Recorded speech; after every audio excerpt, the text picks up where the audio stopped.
We're going to turn now to foreign policy. Joining me for some analysis is James Brown, non-resident fellow at the US Study Centre and CEO of the Space Industry Association. James, we saw this concerted and coordinated response to the Chinese incursion on Microsoft.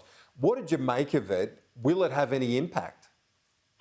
I think it will, Kieran, and I think it's important to note that this is an example of Australia doing things in concert with allies around the world. This was the US, the UK, EU, NATO, a range of countries, a quite significant block of countries, all doing this in a deliberate and coordinated way to say, enough is enough, China. You've got to stop doing this. You've got to at least acknowledge that this is coming from your shores, because it's having a significant effect, and it's also making it easier for criminal groups to get into Microsoft technology, which is so widely used. So it's an important development, and it's precisely the kind of thing that critics of Australia's foreign policy have been saying should be done, not speaking alone, but speaking in concert with others.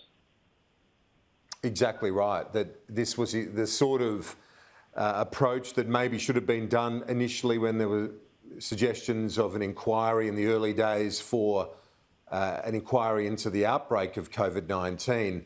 And the Prime Minister seems to have this at the centre of his approach on foreign policy, to build coalitions.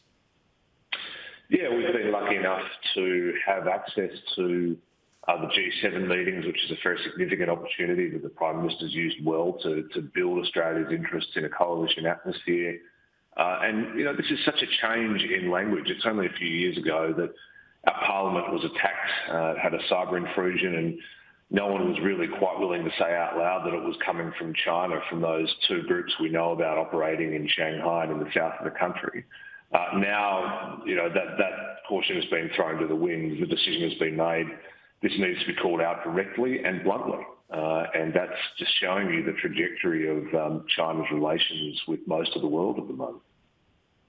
The view among many in the government, certainly in diplomatic circles, is that eventually this cycle will end, like it did with Korea, like it did with Norway, Canada, Japan, and that we will come out on the other side. Is that your view when it comes to China, that we might be in their sights at the moment, but eventually in trade and other terms, things will thaw?